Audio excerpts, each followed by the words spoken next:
The Hail Varsity Radio Saturday Morning Show. Strap yourselves in. Here are your hosts, Chris Schmidt. Y'all don't even know he was a virgin until he's 28, and now, roll tide. And Mark Kraynak. Time has come for someone to put his foot down. And that foot is me. Welcome to it. Weekend editions here. Hail Varsity Radio. We're presented by Currency. And I'm hearing myself back and over. I'm hearing an echo as well. And I just heard that one as well. God, listen, all I want for Christmas is for sounds to happen one time, not twice. Like and that now. Just happened. And you just got your Christmas wish. That's a great gift. Great gift. Mark Kraynak, Elijah Herbel, Chris Schmidt. Hope everyone's doing well. Merry Christmas, happy holidays. As we are going to squeeze in one more show for 2022. We're presented by Currency. For all your equipment financing needs, go Currency. Guys, it's good to see you. Good to be with you. What a freaking year, huh? As you sit back and put the brakes on for a second and reflect. Oh, wow.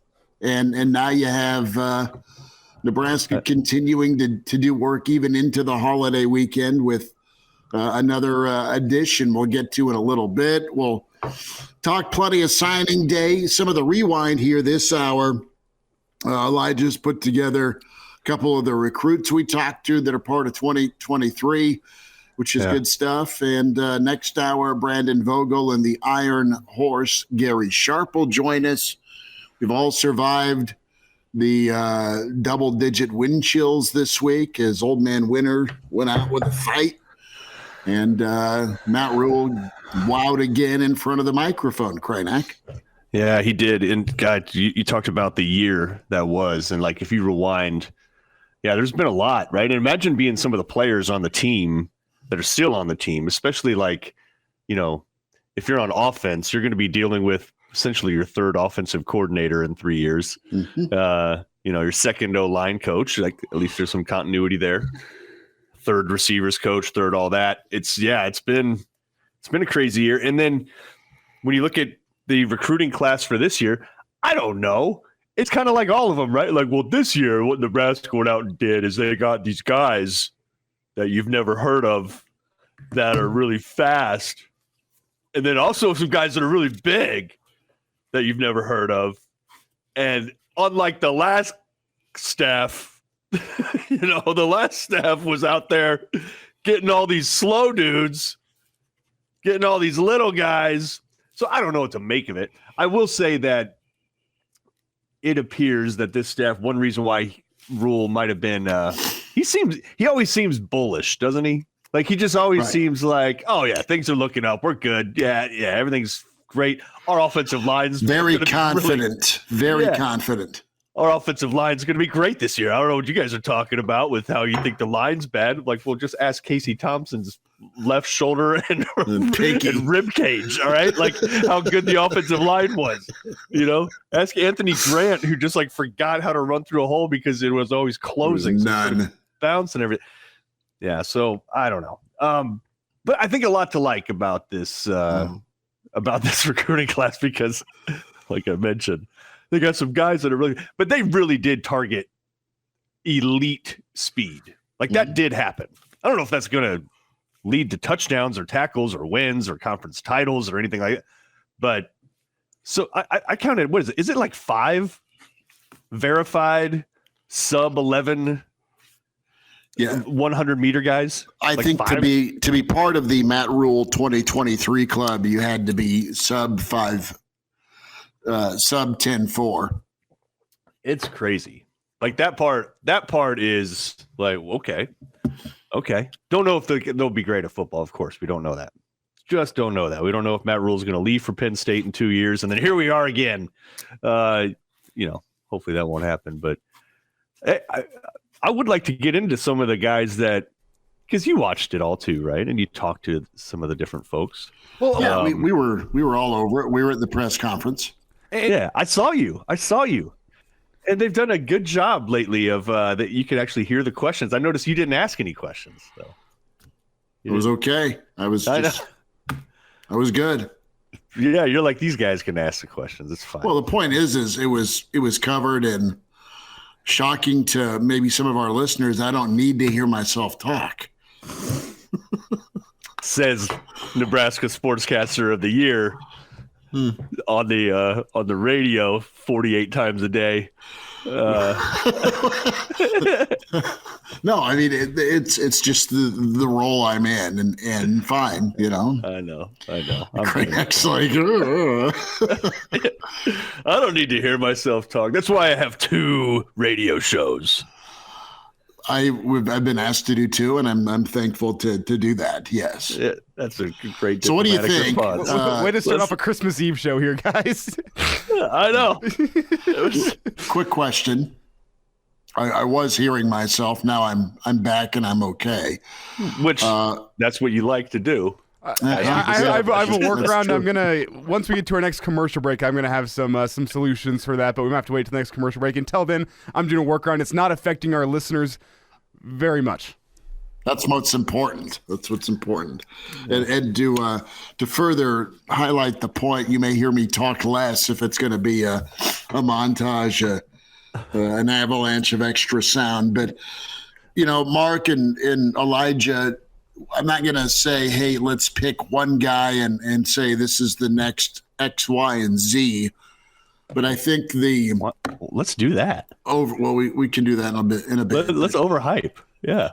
Well, you have a statement this year with 8 Nebraska kids, right? I think that's important. You got 4 more walk-ons, and to your point, the theme was speed, but also the theme was local, and he went out of his way a couple of different times, along with Coach Foley, along with the different coaching staff members that did their little quick hits on the Husker Network. They were really happy with what they did, but they made sure you knew that it was going to be better next year as far as the in-state close ratio, because you still have not just a guy like Flores that got away, but you have a guy like Benny and Bramer, both that went to Iowa State.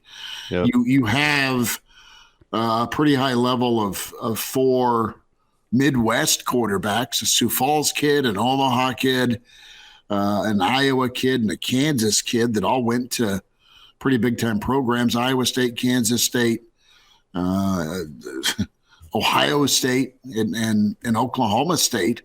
So while in short order, they did a really good job of turning, burning, and flipping in 27 days, it still wasn't up to their standard. And if you're going to go out and use your connections, because you've hired a coach from Florida, you've hired a coach from Texas, you've hired guys from the high school ranks in particular. From the high school, from that. Thank you for clarifying that. From the high school ranks, while also adding folks to your staff that are in their late 30s to early 40s that have recruiting connections or have been recruiting coordinators on the East Coast and again to hammer Texas, and then there's California ties too. I mean, you have scoured the country. You've kept Raiola, which is nice.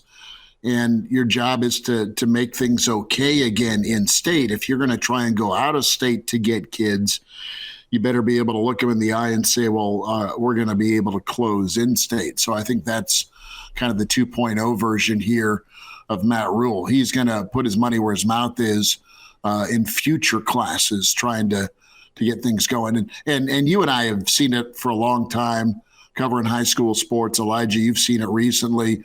And then just a guy I think we can consider a friend, the development jump in Nebraska State football players, because you've got great coaches in all corners of the state, but you also have pretty elite training when we talk about a guy like Steve Warren. Look at the kids that have, and this isn't an advertisement for Steve, it's just reality. You look at the number of kids that have worked with Steve that jump to high-level college football, and in some instances go beyond, and they're playing on Sundays. So All of that is right there, and I think Rule's pretty wise to tap into, and he's going to. But no, the emphasis is to hammer home more in-state kids. And in a roundabout way, Nebraska got another name, Ben Scott, late yesterday. We were doing the Schmidt family Christmas, and the alert happened. And this is a nice get with the Columbus ties.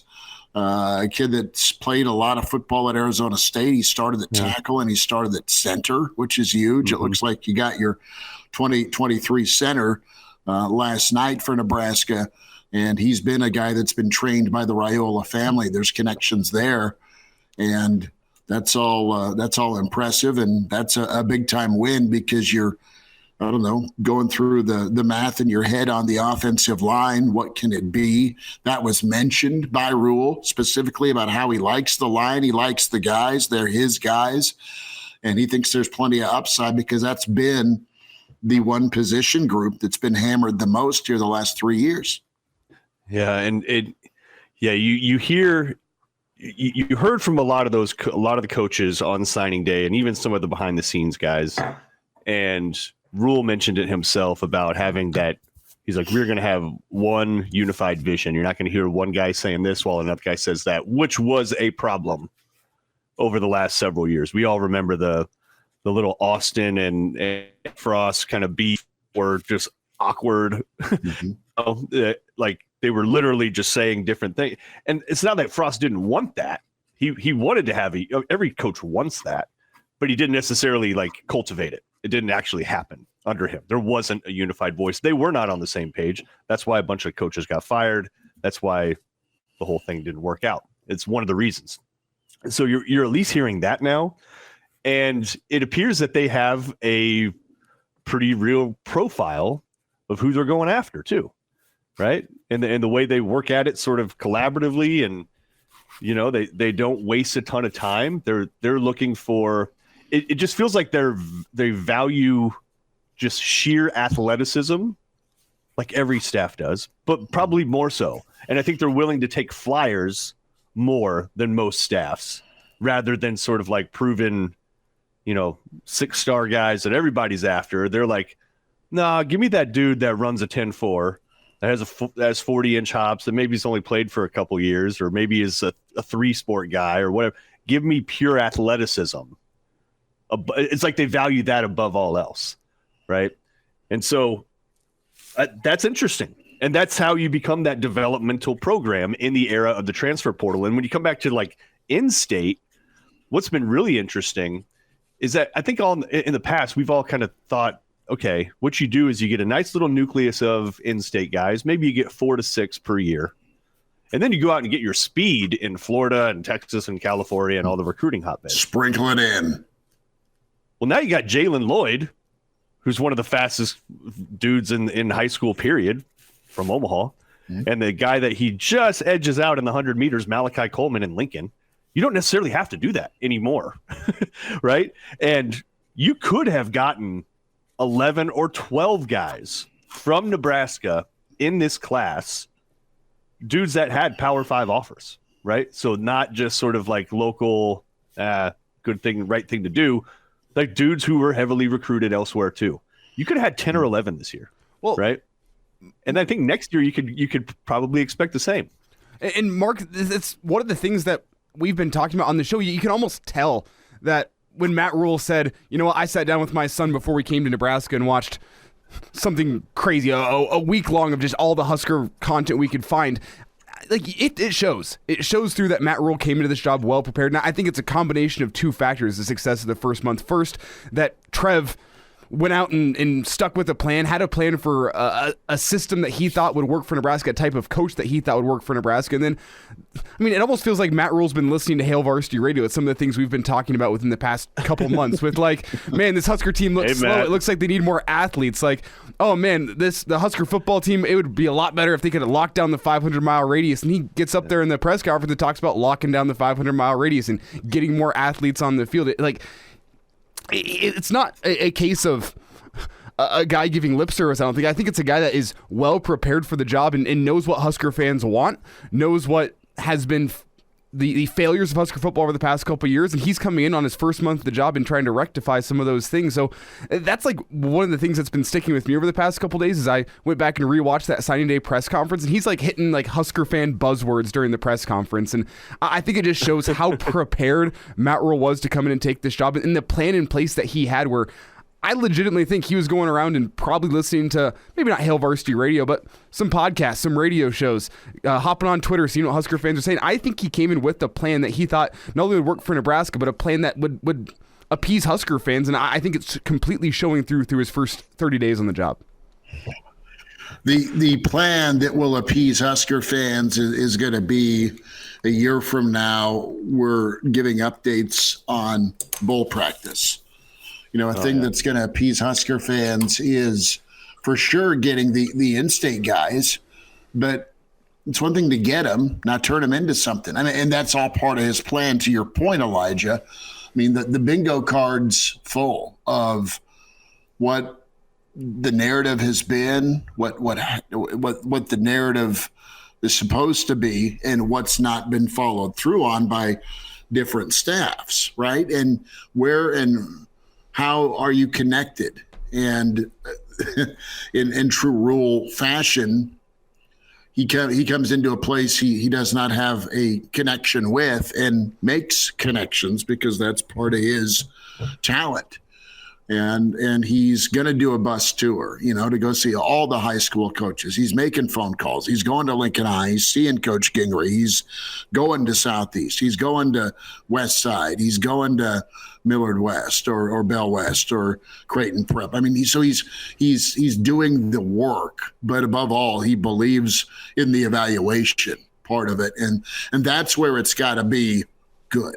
You've got to get the evaluation, then you got to get the development, and then it needs to turn into success on the field. I mean, that's the dare I say process that you need to get back to, where these kids are super talented, but you got to bring that talent out of them as they transition to Big Ten football, and that's been lacking. I think the problem with Nebraska here as we go into another year and another bowlless year has just been keeping kids. And you heard Coach Joseph talk about it, right? And we'll talk to Vogel here in about 30 minutes, but the attrition part of things is very real, and it's ailed Nebraska because you've not had kids stick around long enough to get better and get good enough to contribute, let alone star for you. So, I mean, I think all of that is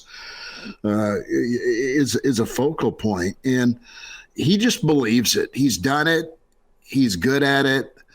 And that is kind of a cozy feeling for him, is going in and getting a guy better and getting a guy better to the point where you're not just chasing. You're not throwing kids in that are too young and too green and not strong enough to compete. We want to talk offensive line. You want to know why he focused in on the O-line and gave them a big old shout out on Wednesday? It's because he gets the fact that they've, through some crazy circumstances, either injury or COVID, half of those guys haven't had a chance to settle in and just develop at one position.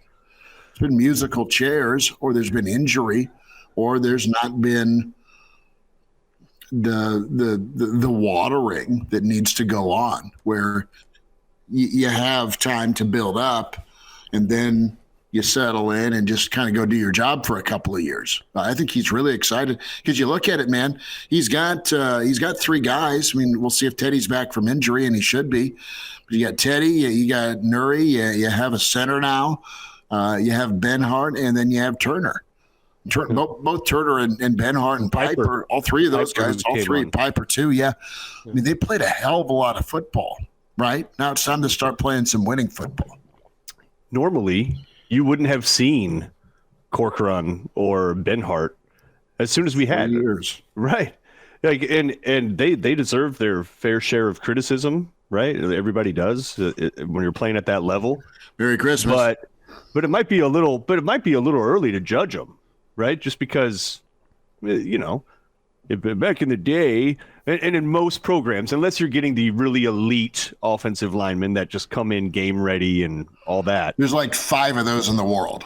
Yeah, you usually don't see those dudes for 3 years, but those guys were pressed into action immediately and clearly weren't ready in all aspects. But Rule said something else during the press conference that, again, you'll see it, all this talk is great because I don't think the talk differs very much from what Riley said or what Frost said. The difference is whether or not you can actually make it happen. One thing that he mentioned in the press conference was in defense of the offensive line was we need to have a real identity.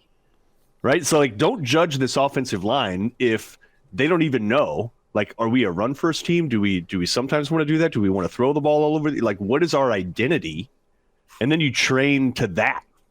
Right. And we know that during the Frost era, there was confusion, right or wrong, between Austin and Frost on what the hell they wanted to be. For Austin was saying openly, like, well, yeah, if you want to be this power physical running team, then you got to call those damn plays. Practice. Yeah, you got to call those plays. You got to do it in practice. You got to hit more, right? Like openly criticizing him, right? Openly calling that out and essentially saying we don't have an identity. We're not on the same page, right? So like that alone is going to help because even if it's the wrong decision, at least it's a decision. And at least everybody's rowing in that same direction, right? So that stood out as well. Again, further evidence, Matt Rule, most likely a Hail Varsity radio listener, something we've been saying for months now on this show. I don't think it's crazy. Months? Bruh. Years? Weeks. Yeah. Yeah, I know. Now, there's a couple guys, and I know we'll have time to get into them more, but I got my two. Do you guys got your two?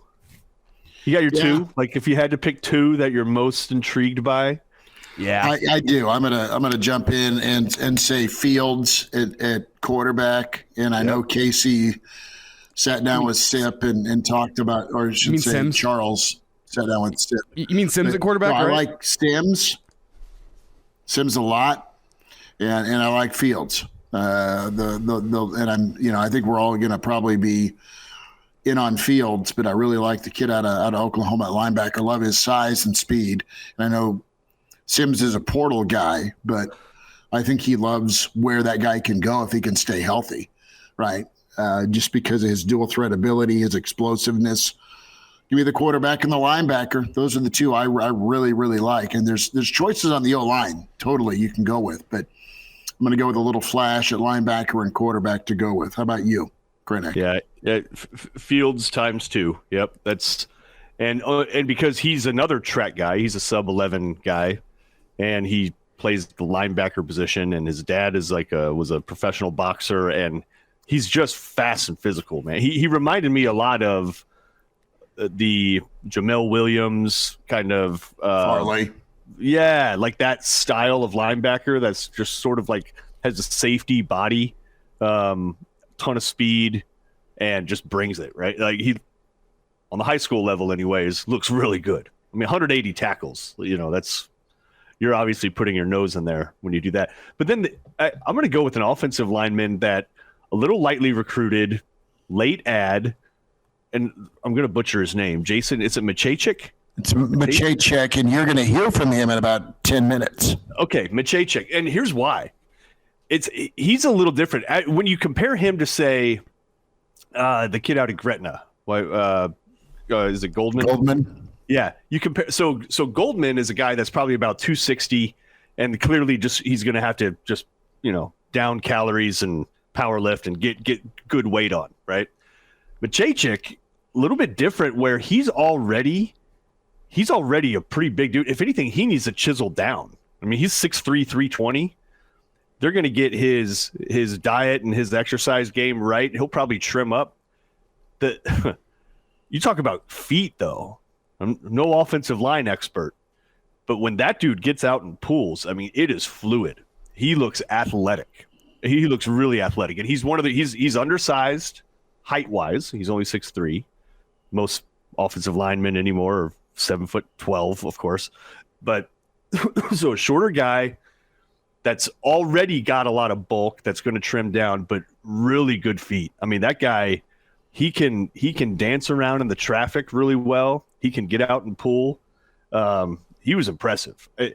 I'd say more so than any of the other offensive linemen that Nebraska recruited for this class in terms of just feet. Yeah, that kid can move, and if that's going to be part of your identity, where you're doing a lot of pulling, that's the kind of guy that you could build around for sure. Maciejczak is a guy that, upon watching his film, I was wowed by, and I was like, how was this kid only going to North Dakota? It's great to talk to him, and as Schmidt mentioned, we're going to feature him in our rewind here. We're going to get to a break here in just a couple of minutes, but I'm going to quickly jump in with my two names. You guys stole probably my two, Maciejczak and Field, so I'm going to find two more for you guys just to have a little bit more conversation. Kai Wallen, JUCO kid out of American Rivers Community College. I sat down, watched his film. That guy is honestly a very, very impressive pass rusher. I think he needs to do a little bit of work with his run defense, especially in the Big Ten. But from a pass rushing point of view, Kai Wallen is very, very impressive to me. I think not only is he probably college ready for pass rushing, he could be Big Ten ready. I was really impressed. He's got an arsenal of moves in the pass rush, and we'll see. He's 6'6", 245 pounds as of right now, so I think there's some weight that needs to be put on if he wants to be a guy that can be a 3-down defensive lineman in the Big Ten. But I'm impressed with what he has, at least with his pass rushing ability right now. And then just to throw another name out there, Bryce Turner from down in Texas. That dude is blazing quick. We're talking, this is probably the fastest dude in the class in Bryce Turner. We're sub 10.3 100-meter dash, and that was a little bit wind assisted, but that is just bonkers from a high school senior. We're talking his best time, his junior year of high school, would have placed him in the top 20 of the NCAA track and field championships in the 100-meter dash. That is ridiculous speed, and that's, a guy that is still got a year of development. He's 17 years old, and that's against 22-year-olds who would have finished in the top 20. So that's a guy, I think, just in terms of speed, got some work he needs to do in terms of becoming a football player, I think. But those are two guys that I think, with a little bit of development, maybe 2 years down the road, could be very, very phenomenal players. And those are two guys I'm watching. Nebraska did well in the portal. We mentioned Sims, but you get Judy from A&M that is high ceiling athleticism that clearly was part of a top 5 recruiting class. You look at some of the Florida Gators past recruiting classes, you get a safety, an edge guy again with Chief Borders. I think that guy looks like he could be unleashed on some Big Ten quarterbacks. Get another dynamic athlete from Baylor as a grad transfer. You get Scott again from Arizona State. So you've hit the SEC 3 times. You've hit the Big 12 once, and you've hit the ACC a couple with Baylor and Georgia Tech. So Nebraska did well to go get some guys that haven't reached their peak yet, but something popped off because of past recruiting relationships with this staff, and you're able to go get it. A lot of times you look at the Samare Toure route where Nebraska's adding a guy from a lower division that comes in and kills it, which still could happen. I mean, you still have another portal wave that can happen here before that second signing day. You also have some more options. Is Nebraska done? Probably not with the second signing in February. And you just got to figure out who wants to stay and where the steps are, fellas, moving forward here with guys as they connect with their position coaches. So, and can I throw in one more guy that I think has flown under the radar from a lot of people over the past week, and I think it's because he's been committed for so long. But Riley Van Poppel from down in Texas is a guy that, as a senior in high school, 6'4", 270, still athletic as hell. I think his body might be one of the most college ready of any of these kids that's coming out of high school, and he's the son of a former MLB pitcher, first round pick in Todd Van Poppel. Like, this guy's got athletics in his genes. He is very college ready with his body. That's a guy that I think has flown under the radar within the past week, just with all the new additions. But I think that this staff being able to keep him around from what the previous staff recruited was very, very big, and it may have flown under the radar, but I think we'll be hearing from him at some point next fall. He's a guy that his body for a defensive lineman heading into the Big Ten is more college ready than one would expect. Back with you here one more time before we take off for the new year. It's the weekend edition of Hail Varsity Radio, presented by Currency. Merry Christmas, Happy Holidays, a Christmas Eve morning edition. Mark Kraynak, Elijah Herbel, Chris Schmidt. Reminder, if you're watching the show, and you're able to do that on different channels, the Hail Varsity YouTube channel, and then Hail Varsity Radio Twitter, at HVarsity Radio. Follow that. ESPN Lincoln, Facebook, and Twitter as well. But you see the scroll going across the bottom. Take advantage now. If you're like me and you're late to the party with getting your Christmas shopping and holiday shopping done in a timely fashion, HailVarsity.com/offer saves you a lot of moolah, and it does so on the magazine. The subscription's incredible. Fantastic work by Brandon Vogel, Brady Altmans, of course, Jacob Padilla, just to name a few. Aaron Sorensen, absolutely. Mike Babcock kills it always.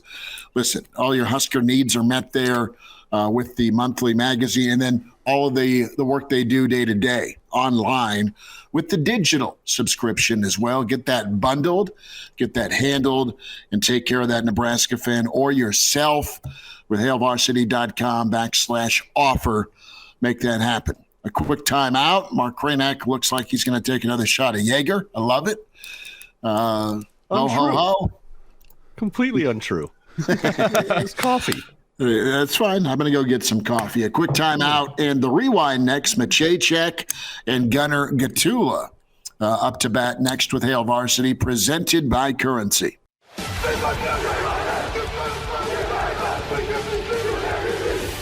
back with Hail Varsity Radio with Chris Schmidt and Mark Kraynak.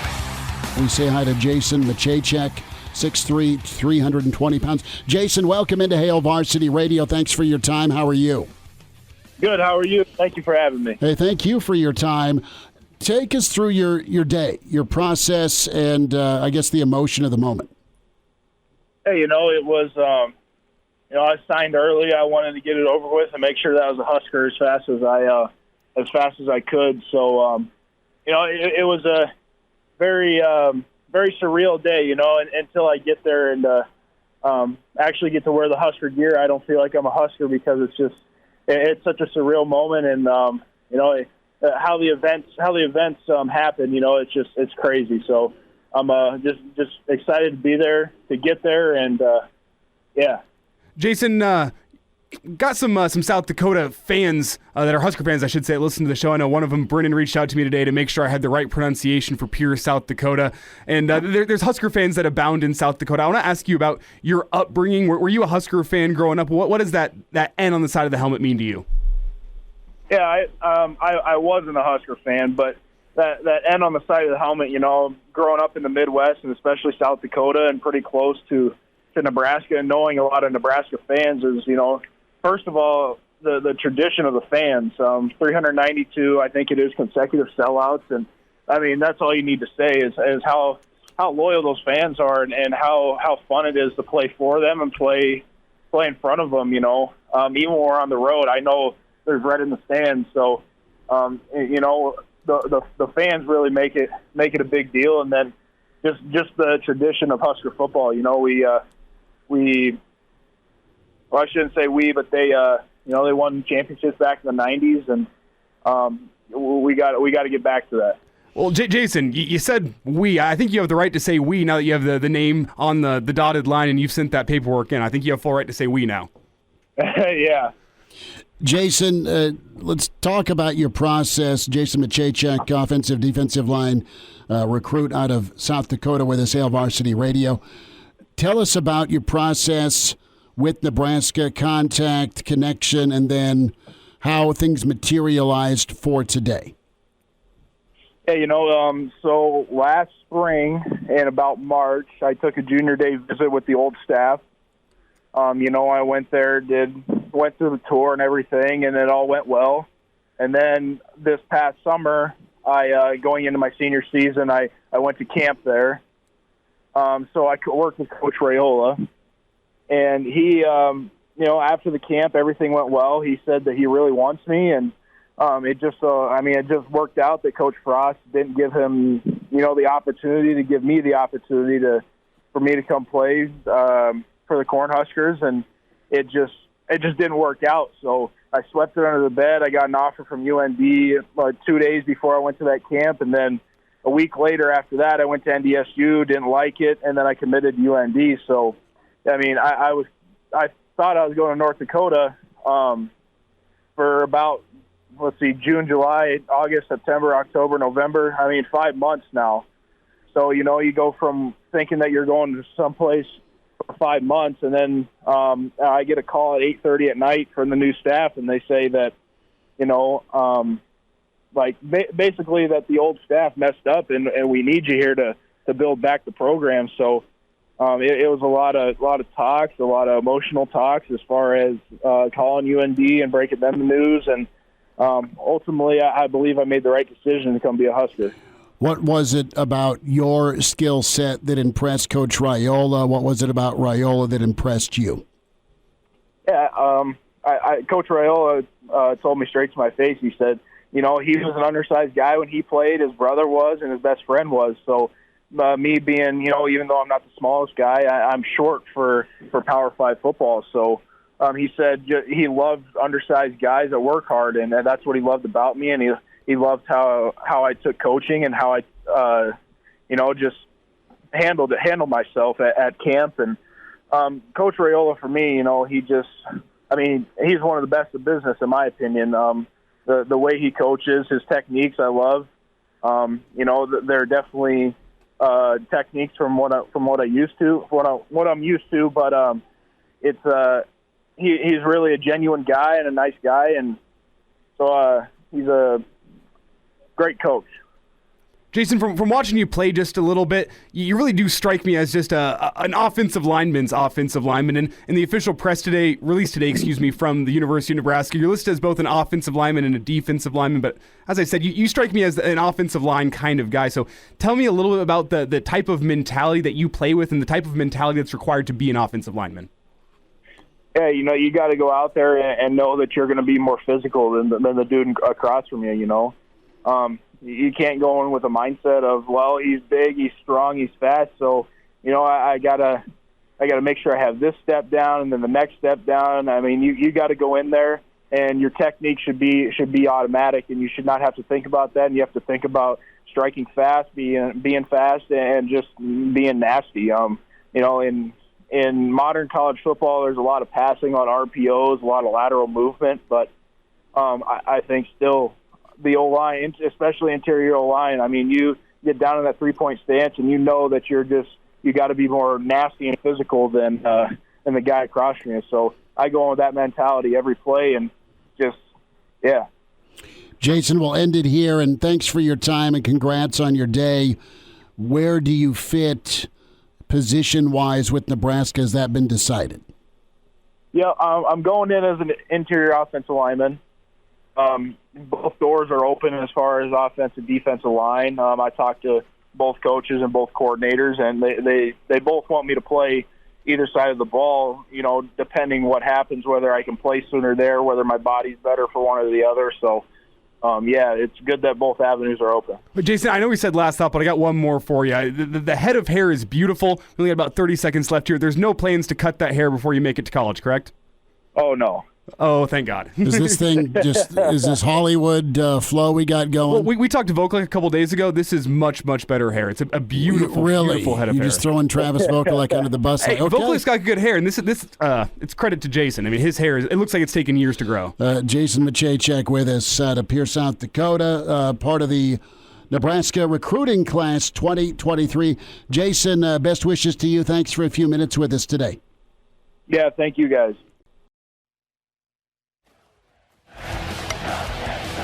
Early to rise with Hail Varsity Radio, the voice of Husker Nation. Here's Chris Schmidt and Mark Kraynak. Back with you, signing day 2023 with Hail Varsity Radio. Chris Schmidt, Elijah Herbel, offensive lineman from Lincoln Southeast, part of the 2023 class. Gunnar Gottula with us. Gunnar, congratulations, and thanks for giving us a few minutes on signing day 2023. Take us through your process, and I guess Nebraska and that transition with Rule. What was your interaction like with the new coach? You know, I got to talk to him early on after he got the job. And I just liked everything that he was saying, and I really liked him as a coach and a person. And just obviously Coach Raiola, having that relationship with him, so it's just a great fit for me still. Now, Gunnar, there's been a lot made in the past couple weeks about Donovan Raiola. Some people very happy with the hire, some people very unhappy with the hire based on play last season. I want to get your take on this. You're a guy who's known Donovan Raiola for a while, been recruited by Donovan for a while, and I want to dive into your relationship with him and why you're excited to go play for him. Yeah, I've built a great relationship with him since he got here. I mean, I just love the way he coaches and attacks the day every day and attacks the aspect of coaching that position and just his philosophies and all those different things. And I'm excited to be able to go play for him. Gunnar, what is it about Coach Donnie's personality that connected with you? And give us a look, see if you could, for folks that just watch and aren't going to be a part of it. He just coaches with a lot of passion and preaches like his players playing with a lot of passion and just playing hard 24/7 and having a purpose. So I think that's just the big thing that hit home for me, and just wanted to play for a guy like that.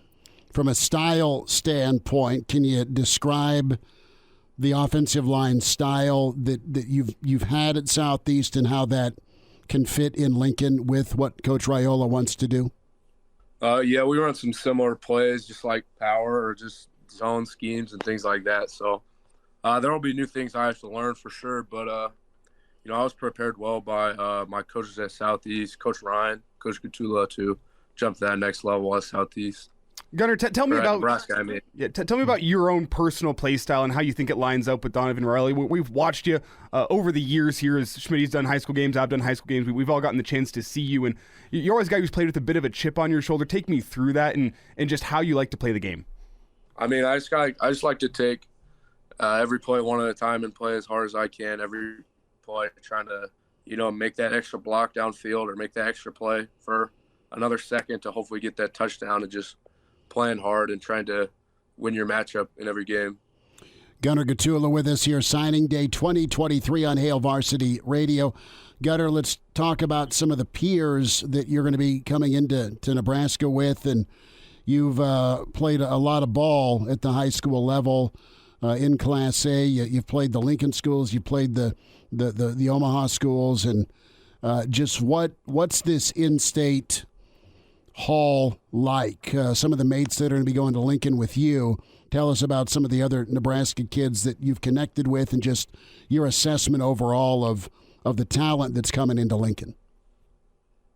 I mean, just all of them, really. We all just have a great relationship with each other. And, I mean, just like pretty much all the in-state guys, we're all just, like, good buddies. And we talk a lot or text a lot. And we're just, like, if we're on a visit or something, we're always hanging out and talking, or just always catching up with each other. So it's fun for sure. Gunnar, take me back to early September. Elkhorn South was in town playing Lincoln Southeast, and you were matched up all game against Maverick Noonan, a guy who's about to be your teammate. Take me back to that game. What was it like going up against a guy, one of the best edge rushers in the state? It's a tall task, and I want you to take me through that game, what you were feeling, and how you feel like it's going to be to go play with Maverick at Nebraska. It's just a great opportunity to be able to play a player like that who's really good, and he's very technically sound, so he gets the best out of you on every play. You can't just have one bad play, because he'll take advantage of it, because he's very technically sound and explosive. So just always having to be ready, and I think just being able to play against players like that is really good for me and just good for him and everybody. Do you think you won the matchup that day? I don't know. I'd say it's been pretty even over the years. He hit a sack on me this year, but the last 2 years before he didn't. So he's got one on me in 3 years, but it's always a great matchup. Gunnar, your skill set, your strengths, and then what do you need to improve on as you get to Nebraska? What are you coming in with that you're happy with, and the coaches like, and they've told you about, and then what are some areas as you transition to Big Ten football? They like my versatility and athleticism to be able to play different positions in my frame, just being able to fit in a lot of different spots, to be able to do a lot of different things. I think the big thing will just be getting used to the speed and the, strength of the new college level, just trying to get stronger and bigger, I'd say. just building onto my frame and working hard, I'd say. You mentioned a key word there, versatility, and to me that sounds a lot like what Coach Rule and Nebraska football's going to be about, talent, developing that talent, and then putting that talent in the best spot to succeed. What has been told to you? What is foreseen for you from a position standpoint? Where do you fit on the line? Well, Coach Rule hasn't really told me a set position that I'd play. I mean, he's talked about me playing both in like either meetings or just like talking to me and just going through drills and different things like that, like what you do. So I don't think I have a set position going in, but I think I'm probably either a tackle or a guard, but I'd definitely be able to do either for sure on either side. And Gunnar, you've been around the game of football really your whole life. Quick personal story. I remember my senior year of high school was always little Gunnar hanging out on the sideline at practice, at games. And and that's the thing. And then a couple years later, I go to a Southeast game and I go, that's Gunnar Gottula? No way. The kid's like 6'6" now. What happened to him? So I want you to take me through your childhood, always being around the game of football. You've spent some time around some greats at Southeast from Gerald Foster and Luke Gifford, and you got to see them compete every single day in practice. What was that like for you growing up? And I mean, simply put, you're a football guy. That's what you've always been. That's what you've always known. Yeah, I'm really blessed for the opportunity to have a dad who was the coach and, just being able to grow up around the program and just see all those, like, great players perform. Like, when I was a kid, just, like, seeing Gerald Foster mess with me, or, like, when I was, like, a middle schooler at football camp getting knocked out by Isaac Gifford playing pickup. So, I mean, it's just a fun experience, really, Just being able to be around guys like that. What Isaac do to you? So I was a 6th grader, and he was the 8th grader, and we're playing, it's called night ball. It's kind of, I don't really know how to describe it. It's kind of like, I don't know, you can just forward pass, whatever. But anyways, I went up for a jump ball. I went up for a pass, and I thought it was just me there, and then he came out of nowhere and picked it off, and then just ran right into me and just knocked me down, and hurt pretty bad. So fun memories we brought out here on the recruiting show. Last thought, Gunnar, what's this day and moment meant for you and your family? Oh, it's just a special moment to be able to finally get it done and just really exciting for all of us. Gunnar, continued success, best you and your family, and thanks for a few minutes today. Thank you. Thanks for having me on. The Hail Varsity Radio Saturday morning show. Strap yourselves in. Here are your hosts, Chris Schmidt. Y'all don't even know he was a virgin until he's 28, and now roll tide. And Mark Kraynak. Time has come for someone to put his foot down. And that foot is me. Welcome to it. It's hour 2. It's Hail Varsity Radio Weekend Edition. Chris Schmidt, Mark Kraynak, Elijah Herbel, Brandon Vogel with us, back from the cabin in the woods to his football office. It's wearing his Griswold Tribute Bears hat. I love it. And we're streaming here on Hail Varsity this morning. You can hear us on ESPN Lincoln, of course, but also the Hail Varsity YouTube channel and Hail Varsity Radio, Twitter at HVarsity Radio. Elijah, yes. Has your audio echo issue been fixed for yourself and listener? We're fixed. Okay. Yeah, it's gone. You are awesome. That's why they pay me the big bucks. Awesome. Yeah, nice button pressing. Good work. That was dismissive and condescending. And not entirely wrong.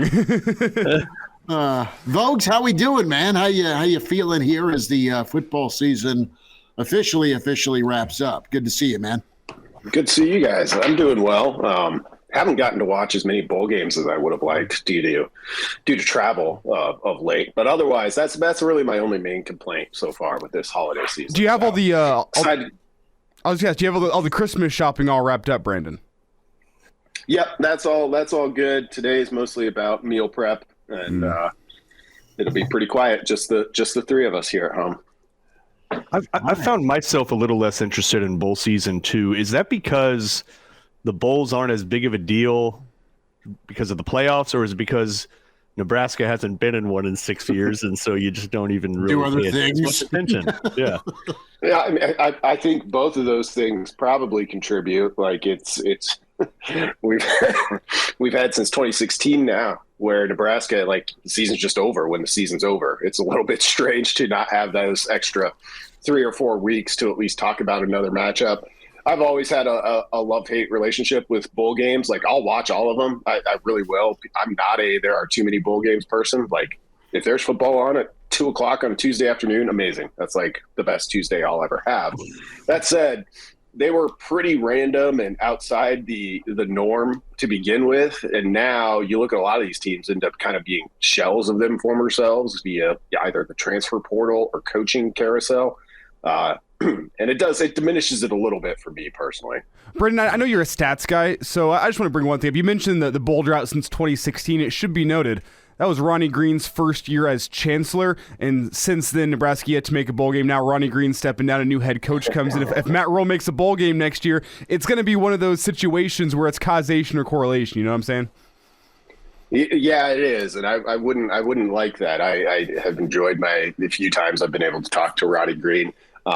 He's always been, I thought, a good leader at the University of Nebraska. So, but a curse is a curse. It happens to the best of us. Vogues, let's talk a little bit about the recruiting class, some impressions.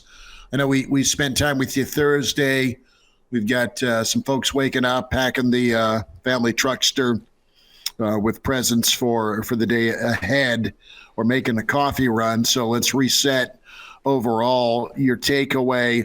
And also tell folks a little bit what you dove into in reference to recruiting and retention with your latest feature in the Hail Varsity magazine, because it combines really well for an early signing period topic.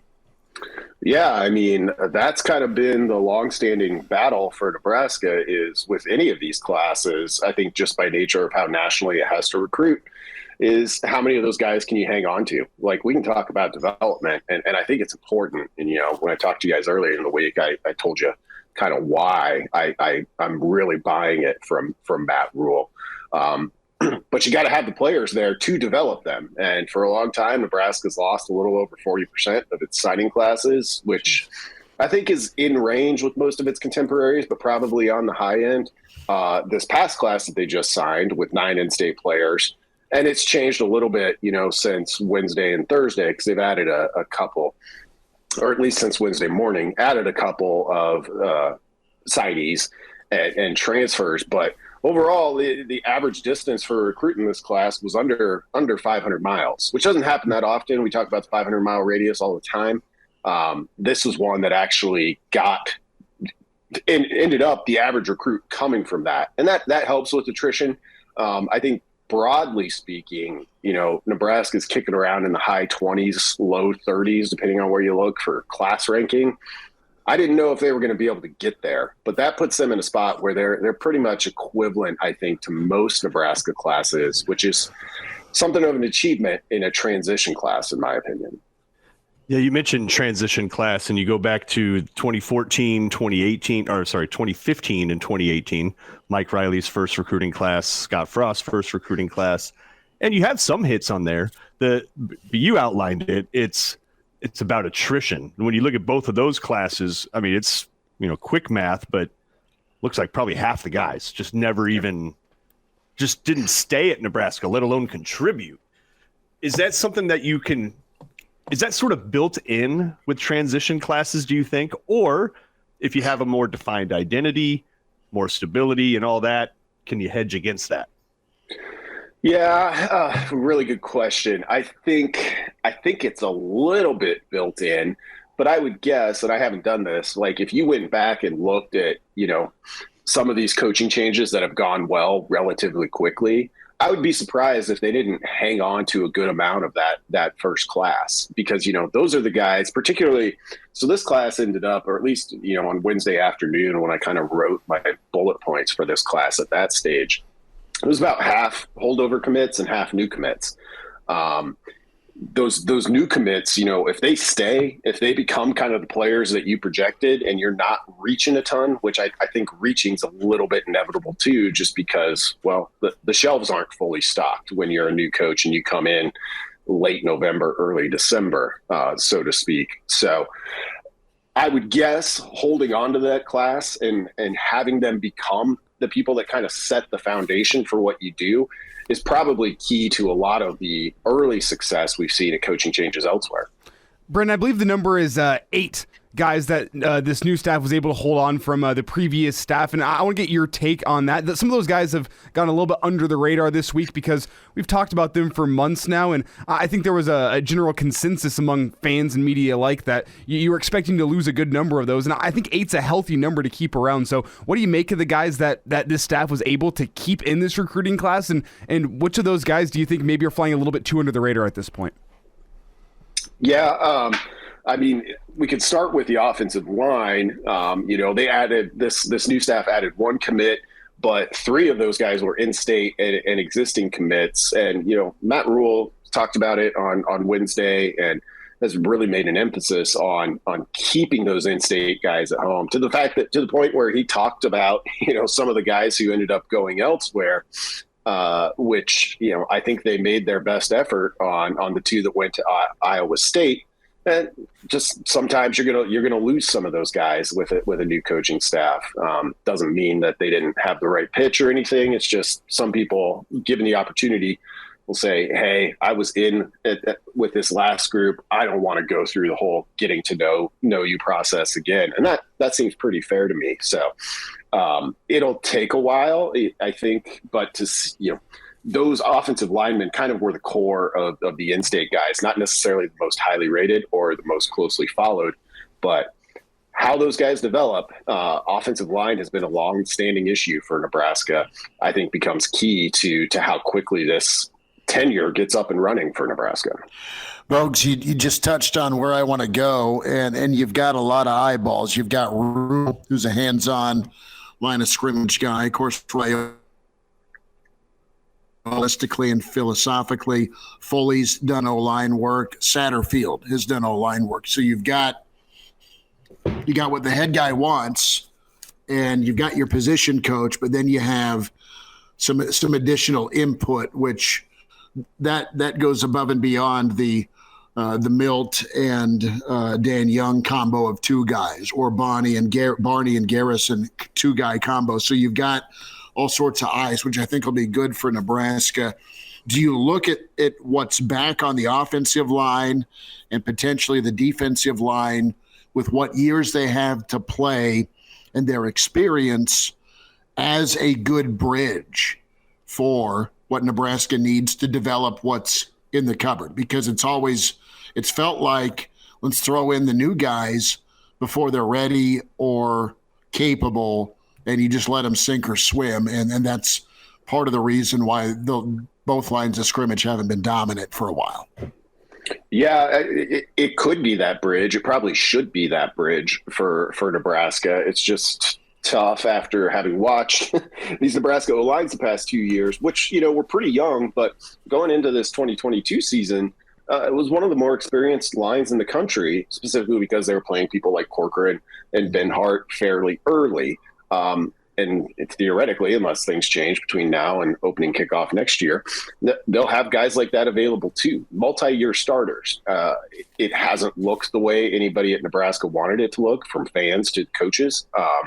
Can it get closer to that? Adding somebody like Ben Scott, transfer from Arizona State, who has, multiple years of starting experience is really big. And, we talked earlier in the week, that was kind of the spot where I thought, if you can get an experienced O-lineman here, that kind of changes the dynamic. Just somebody who's got that experience. So Nebraska, in all likelihood, unless a lot changes over the spring, is probably going to go into 2022 or 2023 with one of the more experienced lines in the country in terms of total snaps played or games started, however you want to look at that. And that needs to be an advantage. It wasn't in 2022. Matt Rule, during the press conference, kind of came to the defense of the offensive line and said he doesn't buy into the fact that they're, kind of the weakness. He expects them to be good. And he highlighted in particular because that you need to have an identity. And he seemed to pin that on why Nebraska's O-line seemingly did not perform, was the lack of an identity. If you were to guess, looking at Satterfield, looking at Rule, looking at their history, looking at what Nebraska brings back, looking at who they're bringing in, what is that identity going to be?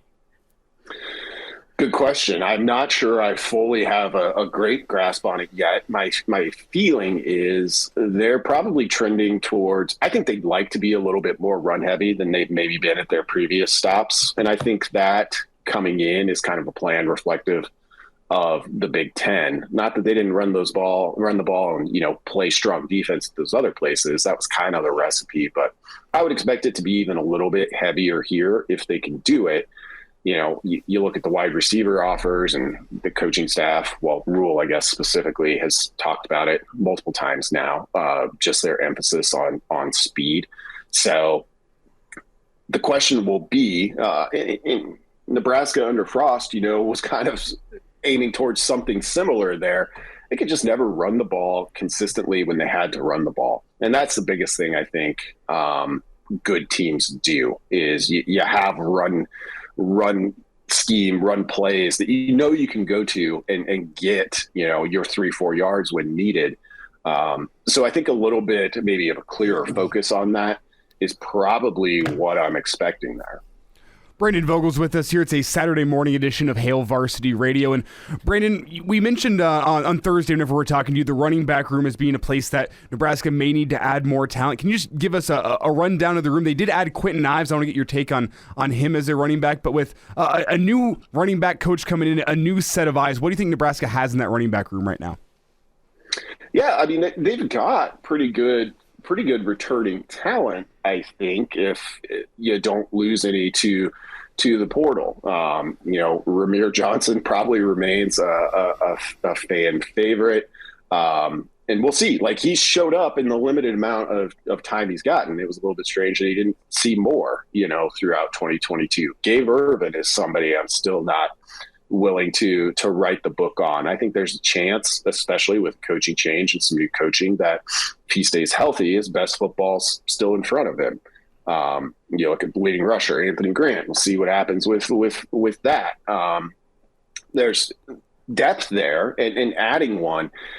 I would look for Nebraska if they could find a transfer portal quarterback. Might be the way that they go, because while I like the talent there, it's not the most experienced group at the moment. You've got guys that have played football and played multiple seasons, but beyond Grant basically being the guy all last year, you've had others in terms of Irvin and Johnson who have just kind of been in and out. Vogues, I want to get a thought here on a position group that you think Nebraska could do some work on or needs to do some work on between now and post-spring, where you have either portal or second signing. Is there a room you feel concerned about just because of lack of bodies? Yeah, I mean, I don't think Nebraska certainly in my opinion, Nebraska didn't go into 2022 with the depth it would like to have on the D-line, tried to address that via the portal, and had two Power 5 transfers who played. I think that's a room where you kind of say, hey, if there's maybe a raw prospect and you want to play the developmental route, you could go that way and still what we have before this February signing period. Or you look to the portal because, we've still got decisions coming from a guy like Garrett Nelson in terms of what he's going to do. If he decides that he's going to move on and chase a professional career or do something else, that would hurt that group up front. So that's the big one. It's tough. Like, you'll always take talented defensive linemen, and it's always going to be super competitive to get them. But when you just look at the numbers there, I could see Nebraska wanting to boost that group a little bit. The curse of covering and or being a Nebraska fan is you can always talk yourself into 9-3. It's just part of the deal. It's like, oh well, because we dive so deep into all these guys. And on paper, Nebraska's got all the things you need, right? Just like any other team. That said, you look at Rule's history with Temple, with Baylor. First years are just awful. 1 win, 2 wins, something like that. I'm not getting the sense from them that that's what they expect here. Just based on the comments that the staff has had about, we're walking into a team that's, these guys work hard. There's already talent here. It's not, It's not something that they feel like they have to burn to the ground. Are you getting that same sense that they don't expect a 1-win, a 2-win type year coming up? I think so. I'm leaning that direction because you're right. It certainly stands out. I wrote about this a little bit in the December issue of just like how quickly coaching changes can or cannot get going in kind of a new transfer portal era. And I do think it can happen more quickly. It's not a guarantee that it will, but it can. And you still go back, the 2022 season for Nebraska pretty much like was what it was. You had a couple of close losses. You had a close win in there. You still go back to that. I still go back to that 2021 season, however, which is just like still the statistical outlier of all statistical outliers. That team was closer to an 8-9 win team than it was a 3-win team. Doesn't matter now. Like the debt has been paid on that. The bill came due on just never quite getting there. But when I look at Nebraska broadly, and really in today's era, like the last 2 years is probably about the bulk of your roster that you can hang on to. Nebraska was not a 7-win team in terms of their actual ability. So if this coaching staff is already seeing that, then I do think that it's fair to expect it doesn't have to be 2-10 like it was, at Temple, or I think 1-11 like it was at Baylor. It's a little bit of a different situation. So we'll see. I think they've got a good chance to be pretty competitive pretty quickly. Brendan Vogel is with us, HailVarsity.com and magazine managing editor. Get that Husker fan taken care of with the monthly subscription, digital and print offer, HailVarsity.com/offer in honor of signing day. Let's get that offer out there. Vogues, we're gonna let hopefully Junior's not watching on your phone, but I'm wondering what'd you get Junior for the holiday season? Does he have a throwback Matt Harrion jersey? Is there a Jamal Lord jersey in the stocking? Did you go Red Ryder big? BB gun? One more time. Red Ryder BB gun?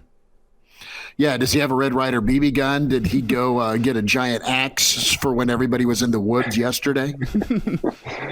Axe wouldn't have been a bad idea. I like that. I'll jot that down for next year. We were discussing the BB gun. We've had a squirrel issue with our compost out in the backyard. So decided that not this year, but maybe next year, Max might be able to chip in if he's just getting the right. How old is he? Yeah. He'll be 2 in April. Is that too early? Might as well arm him. I mean, we have an elevated porch. He can it'll be like, he can just sit up here. He doesn't have to engage. Like, we just need the accuracy. Hey, real quick, got to sneak in a little volleyball real quick. Nebraska just gets a transfer from Florida, Merritt Beeson, the Wisconsin killer. She's 6 rotations, so that means she doesn't sub. You don't have to sub her out, basically. She can play everything. You can keep her in. She's really good out of the back row even, too. They set her a lot from there. What does that pickup mean? And, like, that obviously means somebody has to go because you're over the scholarship limit. Yeah, it definitely means, I think, that a departure is coming at some point. You look at Merritt, revisiting her stats and some of her numbers after she committed to Nebraska, I was looking at it. I was like, well, this is like a classic John Cook player. I mean, we hear him talk about those 6 rotation players all the time. You're losing one in Matty Kubik. So it I don't want to call it a 1-to-1 replacement for that, but that's the broad idea, I think, with bringing a player like her in. But it does mean that there must be a departure somewhere else. The fact that Beeson's coming in at outside hitter, technically probably tells you which group I think to look at. So we'll see. Nebraska had, despite losing some really, really good seniors, had a kind of good young core. And now with this news, you're left to wonder, well, is that core going to get a little bit smaller in the days ahead? Yeah.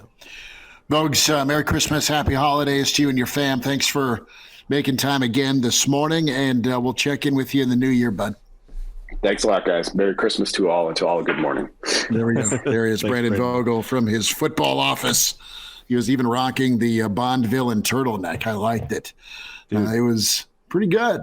Dude, I'll tell you, that Merritt beat, Nebraska's like, they can't beat Wisconsin in volleyball. It's been like 100 years since they've beaten she almost single-handedly beat them on the road with Florida. So I don't think it's any coincidence that Cook is like, let's bring in the Wisconsin killer. So we'll see. That's good. The Iron Horse going to be with us in a moment. Get his take on signing day and the Husker football future. Gary Sharp joins us. Mark Kraynak, Elijah Herbel, Chris Schmidt. Hail Varsity continues, presented by Currency.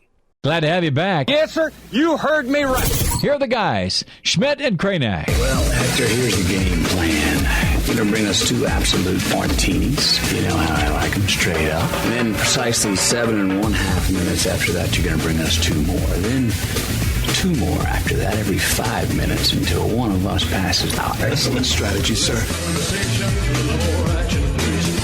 Back with your weekend editions here. It's Hail Varsity Radio. Mark Kraynak, Elijah Herbel, Chris Schmidt.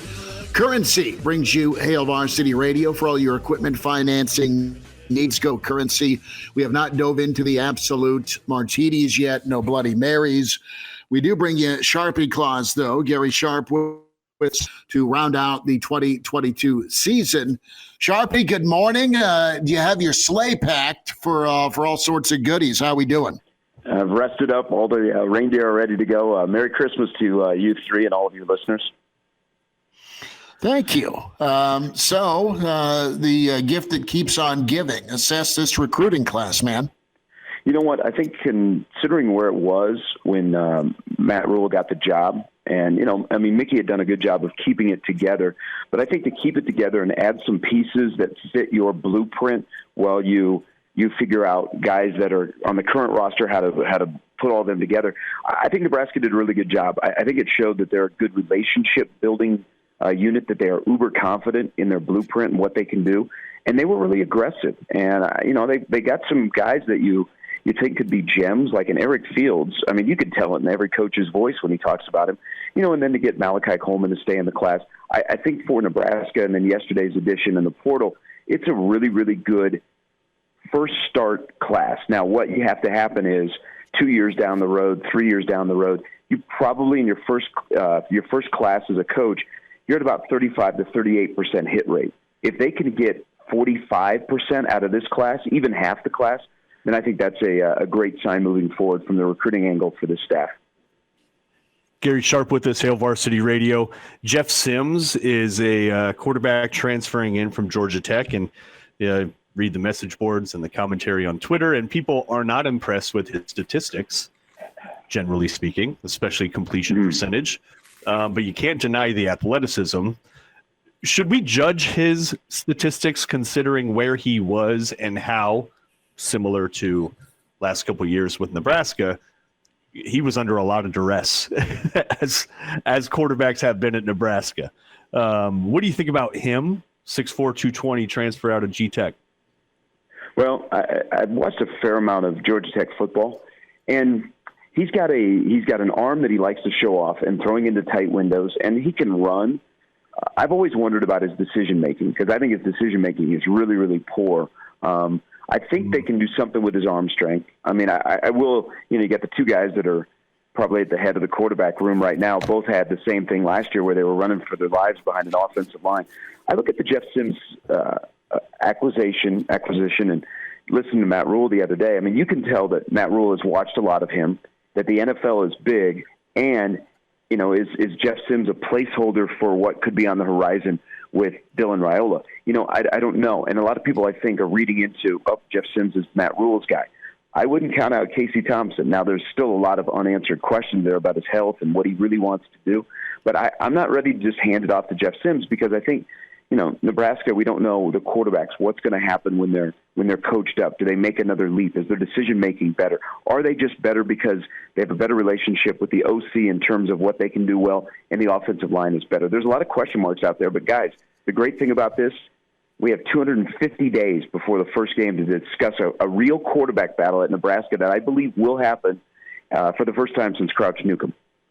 Yeah, Gary, if you're forecasting now, do you think that the quarterback battle is going to be the biggest story of the fall? There's going to be a lot to make with a coach making his debut at Nebraska, and there's going to be position battles all over. But if this quarterback battle is legit, you got to assume that's going to steal the headlines, right?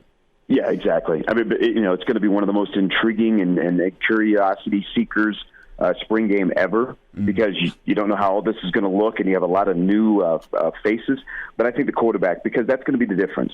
And then I'll be curious to see what you do that puts you ahead of the other guys. It's simply you can run better, your decision making is better. But I think that'll be the number one story. But it could be a little weird in spring, guys, because we don't know.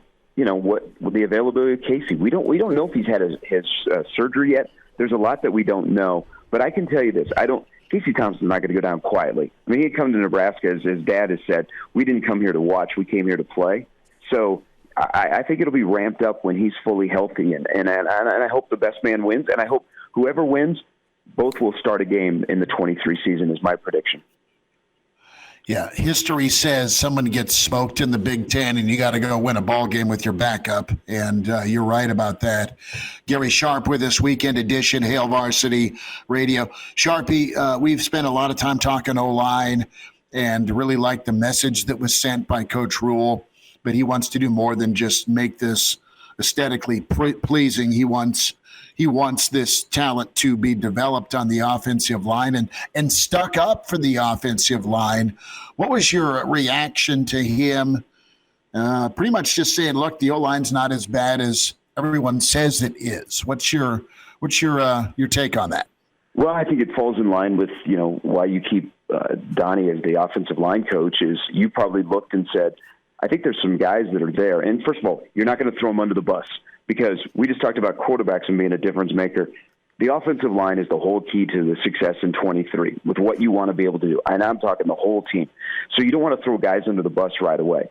But, and he's very uber confident, as we're all finding out, and he's going to be involved in offensive line, creation and coaching and evaluation is, I think he's putting it on his tab. But I think he's thinking that there will be a better syncing of the offensive line coach and the OC will be much better. And can that make a difference?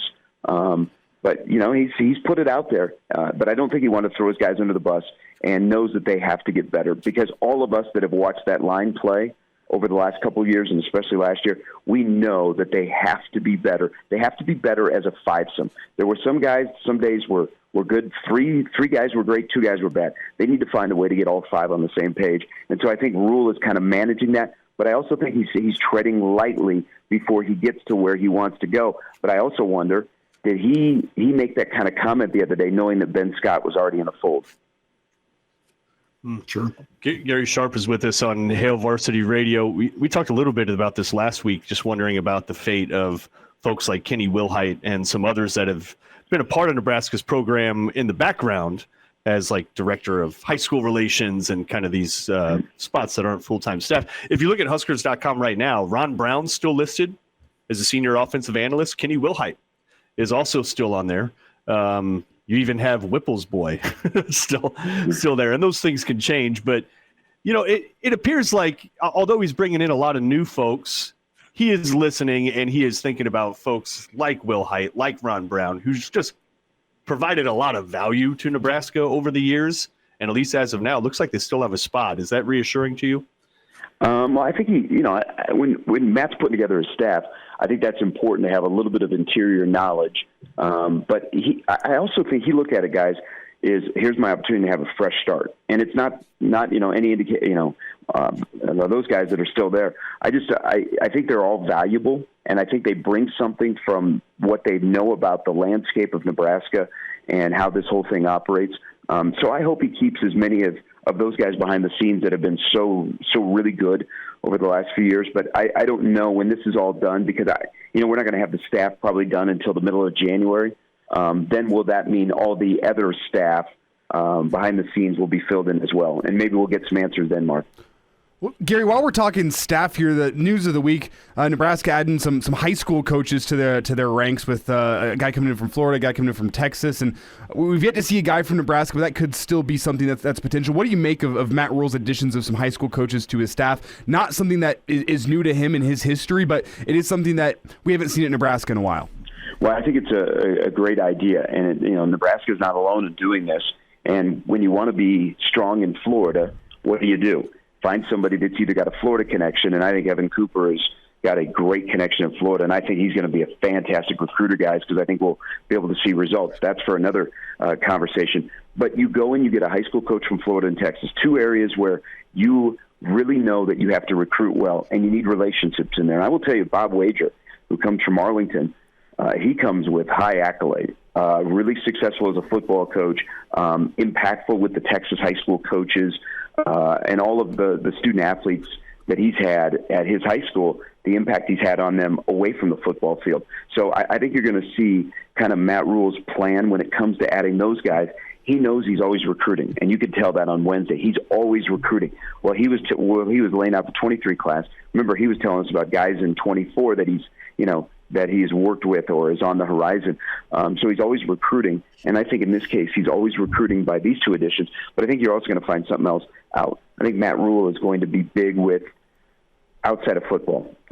What can we do as a life experience to change your life while you're here? And that's something I hear from people in Texas that I reached out to. And I asked about Bob Wager, and he said he's all of the above. Football, life, everything. He'll be a great addition in the office as someone that can chime in that also can help with the current roster. And guys have any issues, instead of going straight to the head coach, they got a coach to talk to that can understand their problems they might be having. Sharpie, it sounds like they got quite a few talent evaluators and then guys that can help people grow up and mature. Up the road from you, not far, Iowa Western Community College National Championship. They have two of their interior linemen, Gonzo, both programs, one to Auburn, I think one to Iowa. And do you anticipate Nebraska being better with landing some of the top JUCO talent that's just an hour 15 away? That's been an ongoing issue, and we know Nebraska's done well in the Jayhawk League in the past with getting Kansas JUCO kids. But there's been a lot of dudes that have gone on to other programs that are in the league. From Iowa Western. And can that be fixed? Well, you can tell that this staff does like they're okay recruiting junior college guys. They're fine with that. And I don't know if any of them have a connection to Iowa Western, but we've been saying this for a long time. Will Nebraska ever get a full scholarship guy out of Iowa Western? And I think over the last couple of years with Eric Chenander, Nebraska put more of an effort into recruiting Iowa Western. They were going to practices, not just standing on the sidelines on games. They were going to practices. They got a couple of more visits out of there. But the thing, and Scott Strohmeyer is in a position where he can't choose favorites. He's got a wall chock full of guys that have gone on to play Power 5 football. They're all over the country. But Iowa recruits really well there. A majority of his roster is from the state of Iowa. Iowa State has always recruited well there. Stroh told me at one time, he developed a really good relationship with Chenander, and he would give him a list of guys that say, hey, I know this guy can play in the Big Ten. You should look at him. And Nebraska did more legwork in the last couple of years. But it remains to be seen. But I don't think Nebraska is ignoring Iowa Western.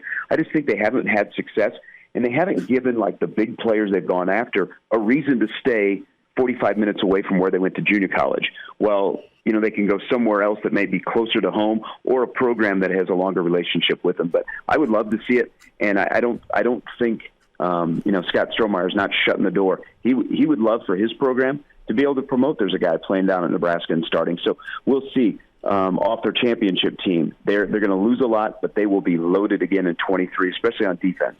Gary, with a new coaching staff coming in, a rebuild imminent, are you surprised that Nebraska only went and picked up one JUCO kid this cycle? That seems to be a hallmark of a rebuild, is to go pick up JUCO kids, but the transfer portal has changed that in recent years. So I want to get your take. Are you surprised that there's only one JUCO kid in this class? Not really, Elijah, because you're right. I feel bad for the junior college player because there is a lot of talent in junior college football. is the portal is probably the easier route to go, because you can go, all right, he's already played at a Power 5 level or a Group of 5 level, so he's played Division I college football. We can see him instead of going, well, what was he up against? Who was he playing against when Iowa Western was playing independent? So it's kind of across the country, and it's really a concern to junior college coaches. But here's the thing. If you're a good football player, somebody will find you. I mean, how does a defensive tackle that's going to Iowa Western in Council Bluffs, Iowa, end up in Hugh Freeze's class? If you're good, they'll find you. But a lot of people rely more on that portal than the junior college ranks, and that's maybe something that the JUCOs have to adjust to, so that their really, really good talent doesn't get overlooked. But also look at some of the big recruiting classes. They found the junior college player that they wanted, so they're not entirely ignoring them. Gary Sharp with us, Hail Varsity Radio. You know, you look at the haul that Nebraska just brought in, and there's going to be more. There's going to be more movement in January, another signing day coming up. And then, of course, you get into spring, and, you know, certain guys will see the writing on the wall, and even some more transfers potentially in and out. If you look at the roster where it sits right now, what do you feel like, including the new additions, where do you feel like there's still some holes and that we could look for Nebraska to really augment that roster over the coming months? I think wide receiver. I don't, Mark, I mean, if you had to start today, is it Marcus Washington for sure who is your wide receiver one, or do you have a wide receiver one on your roster? That's where that's a place. And also, don't you think, guys, because of who you've lost and you weren't able to get in this class, I think Nebraska's got to get a tight end. I think they're really, really young in that room, and you don't know where Fedoni is at in terms of, you know, ready to go, you know, what his mindset is. So I think wide receiver and tight end are some key spots, and inside linebacker. I think those are three areas that Nebraska, you know, they have to continue to address. And then the fourth would be, we always want more offensive line depth. I like the high school haul, but those guys are probably 2 to 3 years away from really being a solid Big Ten lineman. Yeah, Gary, what's your take on the Ben Scott addition from Arizona State yesterday? He seems like a guy that's going to be a ready-made starter at Nebraska, and I think that means Nebraska probably has 3 spots along the offensive line set in, I don't want to call it stone, but maybe drying cement for next year. So what's your take on the Ben Scott addition? Well, I think Ben should have some speaks with his mom. And I know his mom was excited. She's from Columbus, but mom can't be breaking news for you on Facebook. I mean, that's your thing. So I think it's going to be uncomfortable around the Christmas table. I think, you know, mom took away his thunder. But he, you know, if you think about where it was, talk about like saving a recruiting class or closing. Rule, I mean, everybody thought he was going to Auburn. I mean, people at Auburn thought Ben Scott was locked and loaded with them, and he ends up at Nebraska after kind of going quiet for the last week. You know, he's a guy that can come in and he probably takes care of your center spot for the next 2 years. He's already played Power 5 football. Physically, he looks like he can walk in, be refined a little bit, but he's ready to go. But I think the man in the middle, settling that down is huge. And then, Elijah, as you were alluding to, you have Teddy and you have Noelle. Now, just remember, Teddy has never played a full season. We know what we think we have there and what can be, but he hasn't played a full season. So you have to be careful there. And then Noelle hasn't played football in a year. But if those guys can come back and they don't miss a beat, then you have 3 of your 5 spots locked down. And then you have some guys that are like, okay, I've played a lot of football here. Where do I fit in? But it's a really good addition for Nebraska because it's one of those rare offensive line additions where we can look at him and go, you know what, he's going to be a starter. I don't think we did that with Kevin Williams and Hunter Anthony last year. Gary Sharp, Sharpie, Merry Christmas, Happy Holidays to you and your fam. Thank you for jumping on with us this morning, man, and enjoy your holiday time, okay, bud? Hey, great stuff, guys. I always appreciate it. Have a wonderful Christmas and a Happy New Year, and there's hope on the horizon for 23, it appears. Absolutely, bud. Take care. We'll talk next year. Appreciate that. Gary Sharp with us on Hail Varsity Weekend Edition, presented by Currency. Mark Kraynak, Elijah Herbel, Chris Schmidt. Guys, we'll talk here in a bit, as in 2023. All right, Kraynak, enjoy your time with family, brother. Love you guys, and thanks to you too, Elijah. We'll talk to you next time. Get the podcast, Spotify, iTunes, Google Play. Give us a rating, por favor, or just check things out as well on the Hail Varsity YouTube channel. Get that subscription, hailvarsity.com/offer. We'll talk to you next year with Hail Varsity. Thanks.